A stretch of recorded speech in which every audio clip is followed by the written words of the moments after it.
지속적으로 간이 파괴되게 되면은 10년, 20년 후에 간 경화나 간암으로 이어질 수 있기 때문에 미리 예방해 주시는 것이 좋은 거죠. 지방간이 사라지게 하는 음식 중에 제일 좋은 것은 주요 성분이 카피린, 카피라린 성분인데요. 이것들이 간에 있는 독소를 담즙에 녹여서 소장으로 배출하는 효능이 있죠. 그래서 간 기능을 활성화시켜주고 해독 작용을 해주는 겁니다. 또 베타카로틴 성분도 함유되어 있기 때문에 망막의 로놉신 재생을 돕고 눈의 피로를 감소시켜주죠.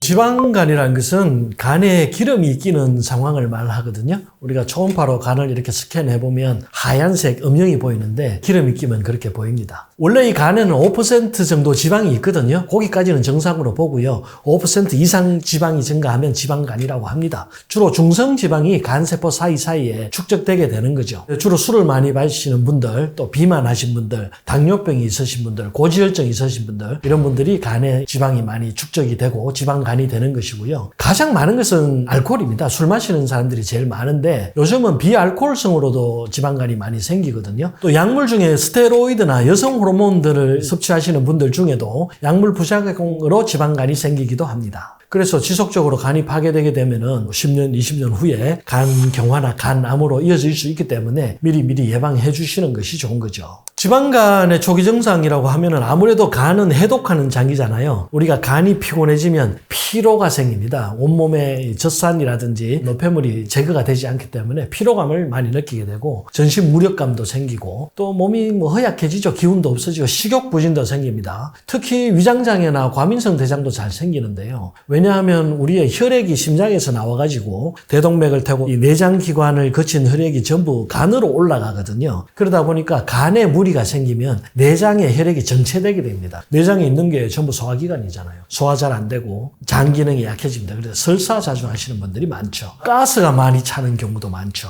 우리가 특징적으로 간 경화가 오면 설사병이 굉장히 많이 생기거든요. 혈액이 간으로 올라가지를 못하기 때문에 그렇습니다.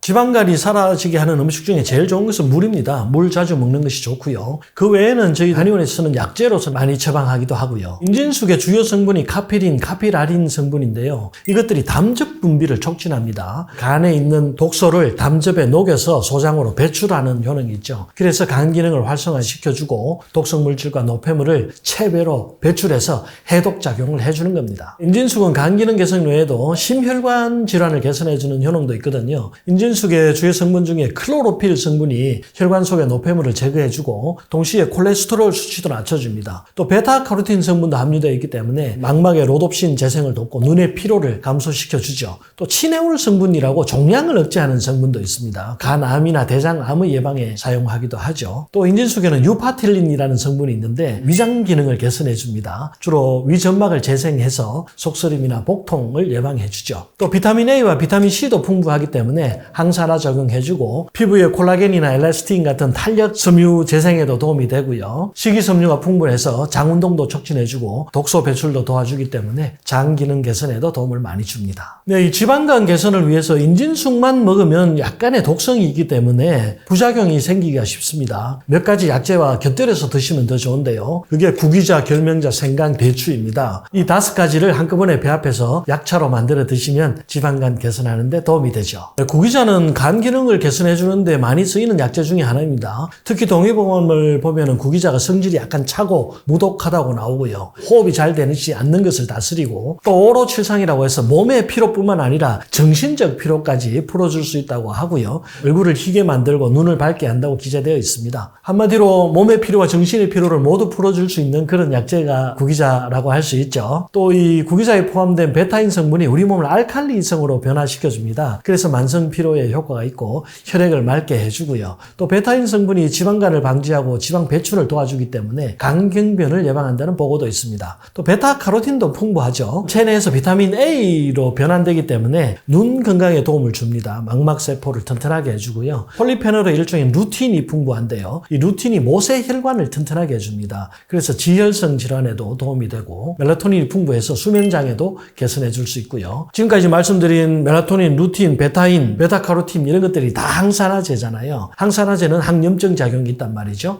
그래서 우리 몸에 있는 만성염증을 제거해 주는 데도 도움이 됩니다. 결명자는 동의보험에 보면은 눈이 충혈되고 아프고 눈물 나는 것을 치료한다 이렇게 되어 있죠. 또 눈을 밝게 한다. 결명자 이름 자체가 눈을 깨끗하게 하는 씨앗이란 뜻이거든요. 그래서 결명자를 주로 눈 질환에 많이 사용하게 되는데요. 이게 성질이 약간 찹니다. 결명자의 주성분 중에 에모딘이라는 성분이 있는데 이게 안트라키논계 항산화제입니다. 완화제로 사용되어 가지고 변비에도 많이 사용되고 또 최근에는 진행성 간세포 암종을 치료하는 데도 도움이 된다는 보고가 있습니다. 콜레스테롤의 생합성을 억제하기 때문에 간암 발생을 억제하는 효과도 있습니다. 생강과 대추를 넣는 이유는요, 이 생강이 혈액순환을 도와주기 때문이에요. 다른 약재들이 온몸으로 잘 퍼질 수 있도록, 흡수가 잘 될 수 있도록 도와주고요. 이 생강은 특히 위장관의 혈액순환을 돕죠. 혈액순환이 잘 되어야 대사량이 상승하고 지방대사를 촉진하기 때문에 지방간을 예방할 수가 있습니다. 대추는 해독작용이 강합니다. 그래서 인진숙과 결명자와의 생강의 독성을 완화시켜주는 효능이 있죠. 네, 앞서 말씀드린 인진숙, 결명자, 생강, 대추, 구기자는 모두 배합을 해서 차로 만들어 드시면 좋은데요. 각각 4에서 8g 정도 배합하시고 1000cc 정도의 물에 끓이셔가지고 10% 정도만 졸이시면 됩니다. 많이 안 졸이셔도 되거든요. 그래서 100cc 정도 머그컵에 담아서 하루에 2, 3회 정도 드시면 도움이 많이 될 것입니다. 식품으로 내 몸의 건강을 유지할 때는 이 식품을 먹어서 내 몸의 병을 싸그리 없애겠다 이런 결심을 하시면 안 되고요. 조금이라도 도움이 되겠다 하는 정도로만 생각해 주시는 게 좋거든요. 그래서 너무 과량, 너무 진한 농도로는 드시지 않는 것이 좋습니다. 특히 인진숙은 과량 섭취하면 오히려 간염을 악화시킬 수 있다는 보고도 있기 때문에 항상 인진숙은 최소량으로 복용해 주시기를 권하고요. 인진숙과 결명자가 모두 찬 성질을 가지고 있기 때문에 몸이 냉하신 분들은 설사나 복통 또 소화장애를 유발할 수 있습니다. 그래서 복용하시기 전에 될 수 있으면 전문가와 상의하신 후에 복용하시기를 권합니다. 지방간을 치료하는 영양제로는 우루사도 있고 밀크시슬도 있죠. 둘 다 간에서 담즙 분비를 촉진시킵니다. 그래서 간에 있는 노폐물을 제거하는 효과가 있죠. 특히 밀크시슬에는 실리마린이라는 성분이 있는데요. 이게 간 기능을 개선해주는 효능이 큽니다. 하지만 저는 이런 것들보다 식이섬유가 더 효과적이라고 생각하거든요. 왜냐하면 섬유질이 장 속으로 들어오면 담즙도 흡착하고 지질도 흡착하고 또 당분도 흡착해서 빨리 흡수되는 것을 막아줍니다. 또 일부 당분과 지질은 체외로 다 배출을 시켜주기 때문에 독소 배출을 시켜야 간의 부담을 줄여줄 수 있는 것이거든요. 그래서 섬유질 많은 음식들 많이 드시기를 권합니다. 간에 쌓인 나쁜 기름들을 녹여서 없애주는 좋은 기름도 드시면 좋은데요. 들기름이나 아마시유, 대마 종자유 같은 것들 하루 한두 스푼씩 드셔주시면 간 기능 개선하는 데 도움이 될 것입니다. 과일이나 야채는 섬유질이 풍부하잖아요. 이 섬유질이 담즙을 흡착하고 지질을 흡착해 주거든요. 그래서 도움이 되죠. 섬유질이 많은 음식은 지방간 개선에 조금이라도 도움이 됩니다. 간 건강을 위해서 먹지 말아야 할 것은 딱 두 가지라고 생각하시면 되는데요. 첫 번째는 술이고 간에 안 좋은 것은 다 아시는 것이고요. 술 마시면 무조건 지방이 쌓이죠. 간에 쌓이고 복부 지방 늘어나게 되어 있습니다. 두 번째는 사실 탄수화물입니다. 술보다 더 나쁜 것이 탄수화물이죠. 술은 안 먹는 날도 있지만 탄수화물은 안 먹는 날이 없단 말이에요. 과다하게 섭취하면 그게 전부 중성지방으로 바뀌어서 간에 지방으로 쌓이게 됩니다. 그래서 꼭 탄수화물 끊어주시기를 권합니다. 탄수화물을 아예 안 먹고 살 수는 없죠. 다이어트 할 때 탄수화물 섭취량을 20에서 30% 정도로 줄이라고 하거든요. 식사 전체 양의 한 30-40% 정도만 탄수화물 섭취하면 되지 않겠나 이렇게 생각하고요. 자신의 체중에 맞게 하시면 되는데 비쪽 마른 사람인데 탄수화물까지 줄일 필요는 없고요. 좀 비만하신 분들은 특히 탄수화물 줄여주셔야 되고 지방간이 현재 있으신 분들은 탄수화물 더 많이 줄여주시는 것이 좋겠습니다. 과당도 똑같죠. 과당도 혈당을 높여주기 때문에 에너지로 쓰고 남는 당분은 간에서 전부 지방으로 저장이 됩니다. 그래서 액상과당이 많이 들어있는 탄산음료나 음료수 같은 것들, 과자 같은 것들 많이 안 먹는 게 좋죠. 간 건강을 지키는 세 가지만 말하라고 하면요. 첫째는 과로하지 말라는 겁니다. 과로하면 간에 가장 부담이 됩니다. 두 번째는 술을 끊는 것입니다. 음주가 간에 가장 치명적이죠. 세 번째는 운동하는 것입니다. 우리 몸에 쌓인 나쁜 지방, 나쁜 탄수화물 이런 것들은 전부 태워 없애는 것이 가장 좋습니다. 지방간 치료 매뉴얼에 제일 먼저 나오는 것이 사실은 운동이거든요. 2개월 열심히 운동하면 대부분의 지방간이 해소가 되죠. 운동은 유산소 운동이 좋습니다. 숨 차고 땀이 나야 되거든요. 단순히 걷는 것만으로는 간에서 지방을 빼기가 좀 힘듭니다. 그래서 약간의 달리기도 필요하고 근력 운동도 해주시는 것이 좋습니다. 너무 많이 먹는 과식 꼭 피해 주시고요. 특히 술을 드시지 말라고 하는데 여자분들 같은 경우는 술 안 드시는 분들도 비알코올성 지방간이 굉장히 많거든요. 그런 분들은 대개 탄수화물 때문입니다. 그래서 탄수화물 섭취도 줄여주시는 것이 좋겠습니다. 운동 열심히 하시고 음식 조심하시면 지방간은 관리가 가능한 질환입니다. 상추의 효능을 좀 살펴보면요. 상추가 피부에 굉장히 좋은 효과를 가지고 있습니다. 상추에 비타민 A와 비타민 C가 풍부해요. 피부 아래쪽에 있는 탄력 섬유를 증가시키는 그런 효능을 가지고 있고요. 상추가 시력 보호에도 도움이 됩니다. 노안이 있거나 안구건조증이 있거나 망막 쪽에 이상이 있으신 분들 상추 많이 드시면 좋고요. 상추와 함께 섭취하면 좋은 음식으로 저는 두 가지를 꼽습니다. 첫 번째는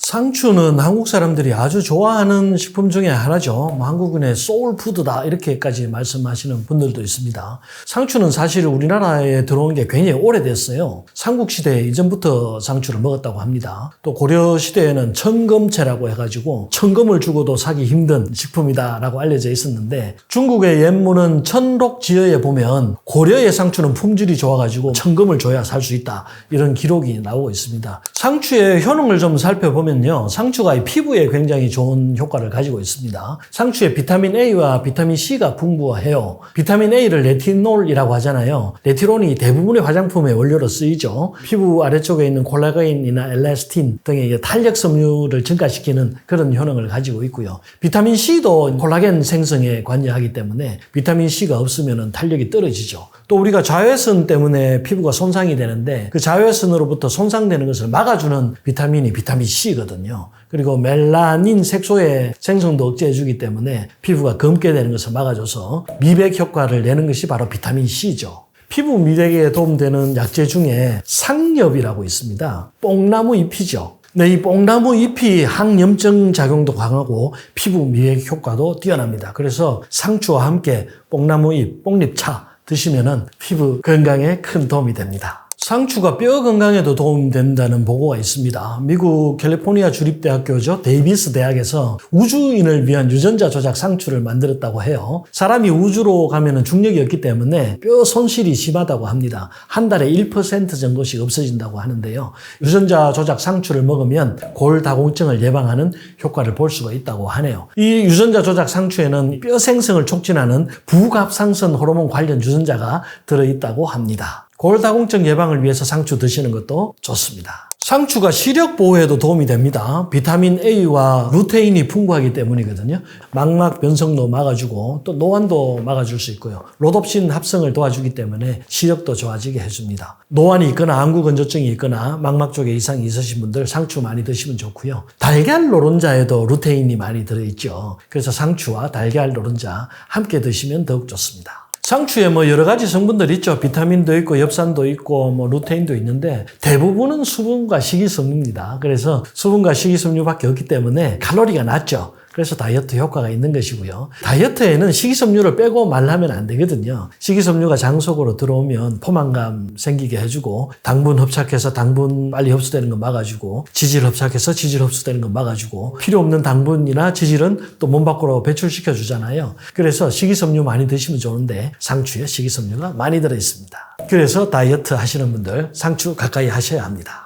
상추가 임산부에도 도움이 되고요. 이 대장이 좋지 않으신 분들한테도 효과가 있거든요. 왜냐하면은 상추에 칼슘과 엽산이 풍부하기 때문인데요. 임산부들은 세포 분열이 활발하잖아요. 아기가. 그래서 엽산이 다량 필요합니다. 그래서 임산부에게 상추가 좋고요. 또 비타민 K와 루테인, 엽산이 함께 작용을 하면은 대장염증이나 대장암을 예방해주는 효과가 있습니다. 배추나 양배추에도 엽산이 들어있는데 상추에 훨씬 많이 들어있다고 하거든요. 그래서 엽산이 필요하신 분들, 비타민 K가 필요하신 분들은 상추 많이 드시면 좋습니다. 임산부들은 특히 좋고요. 임산부는 상추 잎뿐만 아니라 상추 씨도 효과가 있거든요. 상추 씨를 와그자라고 부르는데요. 산 후에 젖이 잘 안 나온다든지 임신하면은 방광 손상이 주로 많이 생깁니다. 그래서 소변이 잘 나오지 않거나 방광염이 있을 때 소변이 잘 나오게 해주는 효과가 있기 때문에 출산 후에 상추 많이 드시는 것도 좋습니다. 상추는 드실 때 상추 뿌리까지 먹으라는 얘기가 있죠. 왜 그러냐 하면 상추 뿌리 부분에 유효 성분이 있기 때문인데요. 우리가 상추 뿌리 부분을 꺾으면 흰색 액체가 나옵니다. 주요 성분이 락투카리움이라고 하는 것인데 이 락투카리움이 불면증에 효과가 있기 때문입니다. 상추를 먹으면 졸린다고 하잖아요. 그게 이제 바로 이 락투칼륨 성분 때문이거든요. 락투칼륨이 분해되면 락투신이 되는데 이게 이제 수면을 유도하는 그런 성분입니다.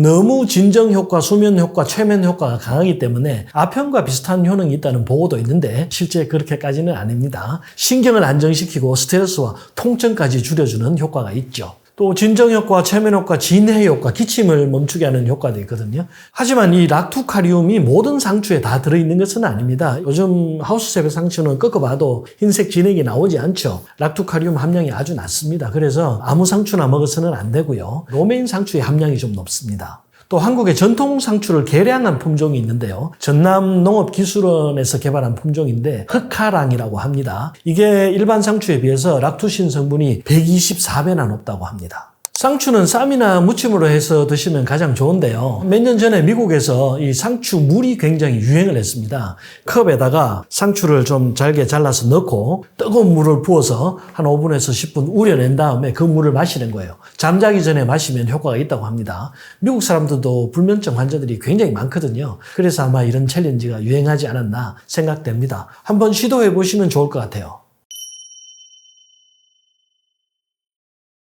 상추와 함께 섭취하면 좋은 음식으로 저는 두 가지를 꼽습니다. 첫 번째는 레몬이고요. 두 번째는 맥주 효모인데요. 우리 몸이 에너지를 내려면 비타민 B가 필요하거든요. 상추에 비타민 B가 많이 들어있습니다. 이 비타민 B가 우리 몸 세포에 들어와가지고 크렙스 회로라고 하는 에너지 생산 회로를 돌려요. 그때 비타민 B가 굉장히 많이 필요합니다. 그래서 피곤하면 비타민 B 광고 많이 하잖아요. 피곤할 때 드시면 좋고 맥주 효모에도 비타민 B가 많이 들어있습니다.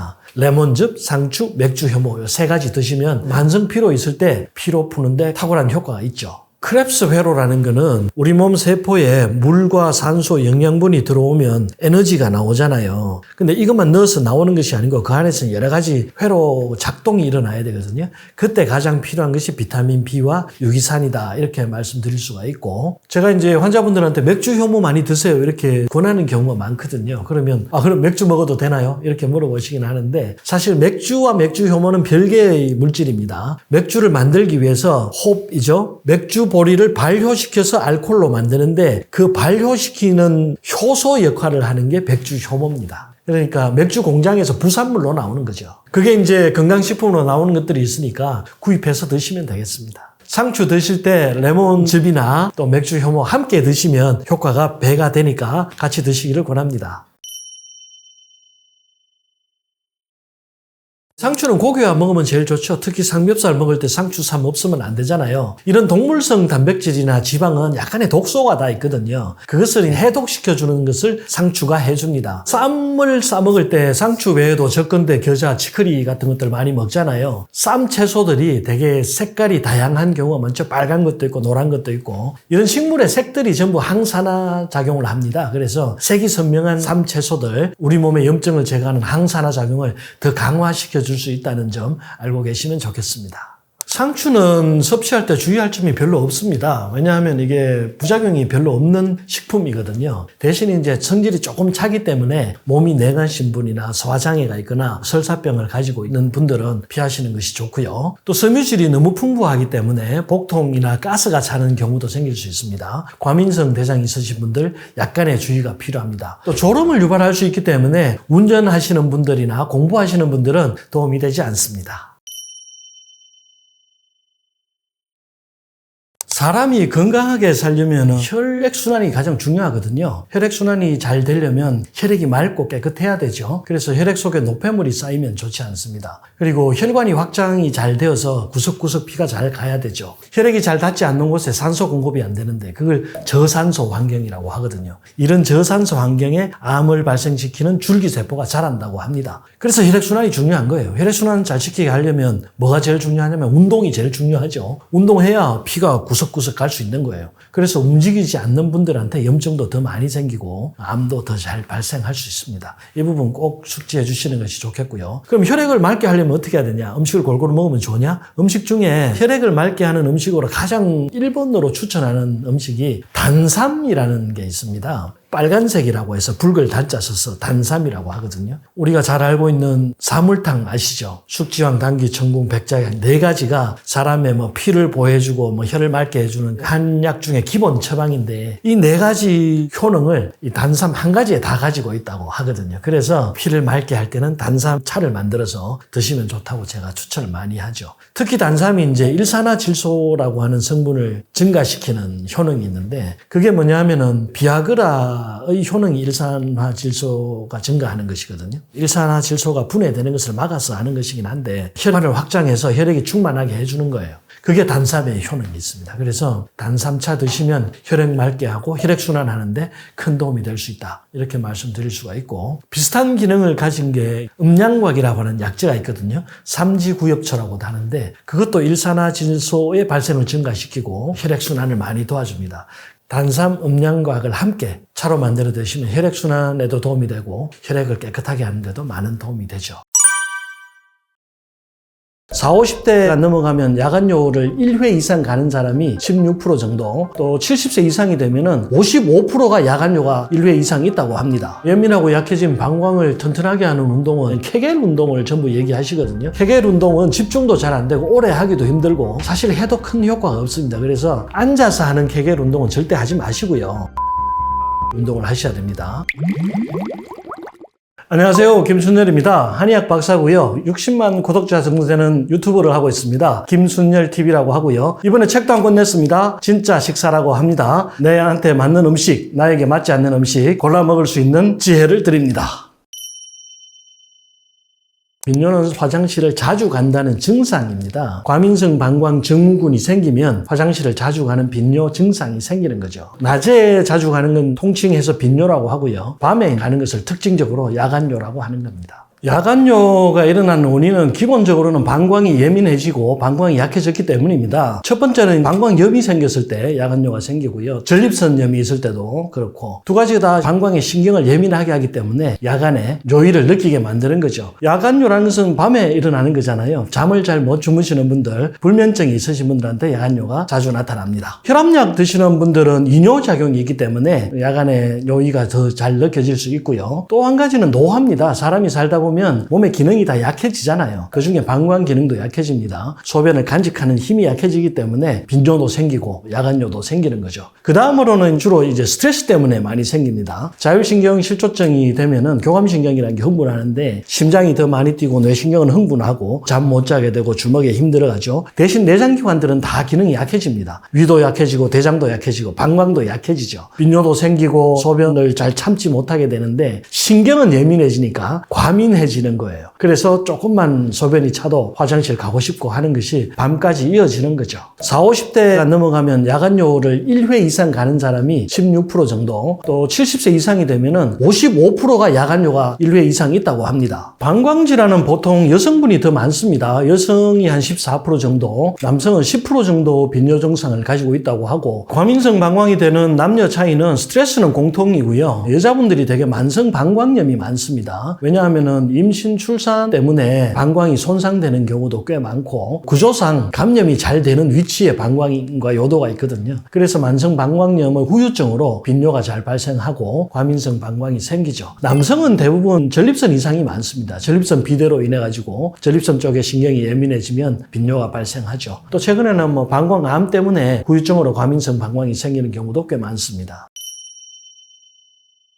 야간요에 좋은 음식은 호박씨, 콩, 두부, 인삼 등을 들 수가 있습니다. 호박씨에는 대두에 포함된 다이드진, 제니스틴, 글리스틴 성분 등이 방광의 과도한 수축을 억제해서 배뇨 기능을 개선해주고요. 주로 카로티노이드, 비타민 E 등의 각종 항산화제가 함유되어 있습니다. 그래서 혈당도 내려주고 혈압도 내려주고 심장 건강에도 도움을 주죠. 염증도 완화시켜주고 염증을 억제하기 때문에 암도 예방해줄 수 있는 것이고요. 콩이나 두부는 식물성 단백질이죠. 우리가 단백질 섭취할 때 동물성 단백질은 약간의 독소가 있기 때문에 식물성으로 섭취하고자 하시는 분들이 많은데요. 그때 가장 좋은 것이 콩 단백질이죠. 콩과 두부에는 식물성 여성 호르몬이 들어있습니다. 여성 호르몬이 부족해지는 갱년기가 되면은 방광 내벽이 약화됩니다. 빈뇨나 야간뇨가 더 심해질 수 있고 만성 방광염도 악화될 수 있죠. 갱년기에 특히 여성분들 식물성 단백질, 콩, 두부 많이 드시면 좋고요. 콩과 두부에 들어있는 이소플라비온이라는 성분이 있는데요. 이것은 유방암을 예방해주는 효능도 있으니까요. 여러모로 효과가 좋습니다. 식이섬유도 풍부하고 혈당도 내려주고 혈압도 내려주니까요. 다이어트에도 효과가 있고 대사증후군을 개선하는 데도 도움이 되고 장 기능을 개선하는 데도 도움이 되죠.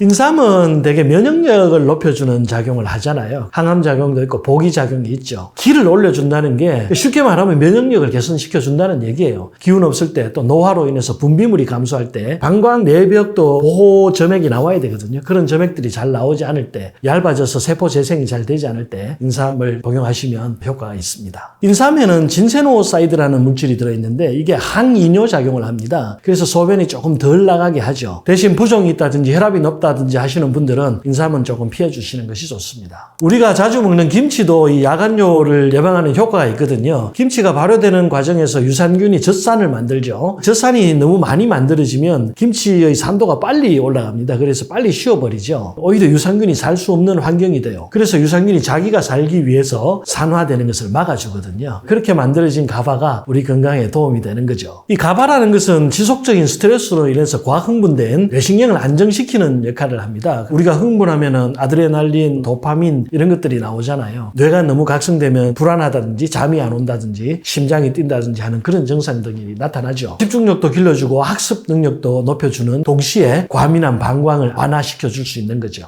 김치 이외에 가바 수치를 높이는 음식으로는 시금치, 양배추, 브로콜리, 토마토, 사과, 포도, 카카오 닙스 등이 있습니다. 주로 유산균에 의해서 발효될 때 많이 생성이 되기 때문에 발효식품에 많이 들어있죠. 치즈나 요거트, 청국장, 된장 이런 데도 많이 들어있습니다. 식물을 계량해서 가바 함량을 높인 제품들이 나오고 있거든요. 그런 것도 한번 활용해 보시면 좋겠습니다.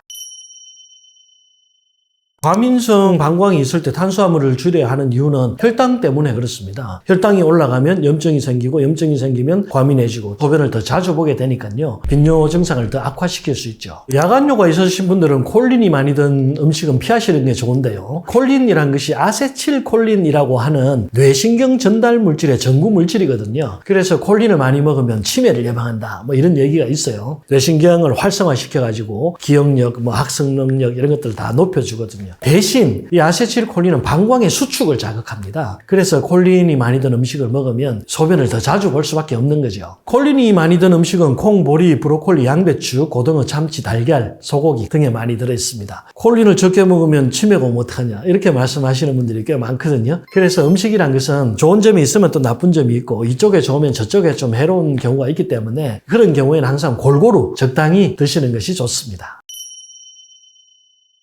야광뇨를 예방하는 생활 습관이라고 하면은 첫째, 취침 전에 수분 섭취를 줄이는 겁니다. 대신 낮에 좀 많이 먹고 저녁 식사 이후에는 좀 줄이는 게 좋겠죠. 과일도 많이 먹는 것은 좋지 않습니다. 과일에 칼륨이 풍부하기 때문에 저녁에 먹으면 소변을 조장할 수가 있고요. 술이나 커피는 특히 안 드시는 것이 좋겠죠. 그리고 잠을 잘 자야 이 야간뇨가 없어집니다. 왜냐하면 우리가 잠을 자는 동안에는 항이뇨 호르몬이라는 것이 나오거든요. 건강하고 젊을 때는 잠에 들어서 깰 때까지 방광이 꽉 찰 때까지 잠을 깨지 않잖아요. 아침에 한꺼번에 쏟아낸단 말이죠. 근데 나이가 들면 항이뇨 호르몬 자체도 좀 적게 나옵니다. 그래서 나이가 들면 한두 번은 꼭 가게 되는 거죠. 어쨌든 수면 장애를 개선하는 것이 야간뇨를 줄이는 좋은 방법 중에 하나다. 이렇게 알고 계셔야 되고 잠을 방해하는 휴대폰을 한다든지 컴퓨터 게임을 한다든지 피해 주시는 것이 좋습니다. TV를 보다가 자는 사람은 있지만 인터넷 서칭을 하다가 자는 사람은 없거든요. 뇌신경을 더 많이 각성시킨다. 이렇게 알고 계시면 되겠고요. 또 혈액순환이 잘 돼야 잠을 잘 잘 수 있잖아요. 뇌에 있는 노폐물도 더 잘 빠져나오고 또 항이뇨 호르몬도 더 잘 생산이 될 수가 있거든요. 저녁 시간에 약간의 운동, 스트레칭 같은 거 해주시면 더 좋겠고 짜게 먹지 않는 것이 좋겠죠. 짜게 먹으면 물을 더 많이 먹어야 되고 그러면 또 소변이 더 많이 나오게 되니까요. 저녁에는 국이나 찌개 같은 음식은 피해 주시는 것이 좋겠습니다. 명상 명상을 하면 방광염 예방에 효과가 있죠. 왜냐하면 스트레스를 감소시켜주기 때문이죠. 자율신경에 이상이 생겨서 교감신경이 흥분하면 심장 뛰고 막 뇌신경 과각성되고 그렇잖아요. 그럴 때 심호흡만 해줘도 뇌신경의 과각성이 한 단계 정도 내려갈 수 있거든요. 심호흡하는 습관 들이시면 좋고요. 또 저는 기마 자세 명상도 많이 권합니다. 오토바이 타는 자세 아시죠? 한 5분에서 10분 정도만 해주셔도 마음의 안정이 잘 이루어지는 편입니다. 예민하고 약해진 방광을 튼튼하게 하는 운동은 첫째는 코어 운동입니다. 코어가 강해야 방광도 강해지는 거거든요. 소변을 볼 때 힘을 줘야 나오고 또 소변을 참는 것도 힘을 줘야 관략근을 좋을 수 있잖아요. 코어 근육이 제일 중요하기 때문에 달리기 좋습니다. 그 다음에 계단 오르기 좋고요. 그 다음에 스쿼트가 좋습니다. 방광에 힘을 기른다고 하면 케겔 운동을 전부 얘기하시거든요. 그래서 나 케겔 운동 요즘 하고 있어요. 앉아가지고 항문을 조였다 풀었다 조였다 풀었다 20번씩 합니다. 이렇게 말씀하시는 환자분들 많은데 그게 사실 쉽지 않죠. 케겔 운동은 집중도 잘 안 되고 오래 하기도 힘들고 사실 해도 큰 효과가 없습니다. 그래서 앉아서 하는 케겔 운동은 절대 하지 마시고요. 누워서 하는 케겔 운동을 하셔야 됩니다. 반듯하게 눕고 무릎을 세운 후에 엉덩이를 끝까지 들어 올렸다 내리는 그런 케겔 운동 해주셔야 되고 또 케겔 운동 하지 마시고 스쿼트 해주셔도 충분히 효과가 있습니다. 근육이 강화되는 것도 중요하지만 혈액순환도 중요하기 때문에 스트레칭을 해주셔야 됩니다. 골반 주위 근육들이 굳어 있으면 혈액순환이 잘 되지 않거든요. 다리 찢기 같은 스트레칭 많이 해주시고 고관절 늘려주는 스트레칭도 해주시고 폼롤러 스트레칭 많이 권하거든요. 폼롤러로 척추 스트레칭도 해주고 엉덩이 허벅지까지 스트레칭을 자기 전에 좀 해주시면 잠도 잘 오고 방광 쪽 근육도 전부 이완되는 그런 효과가 있습니다.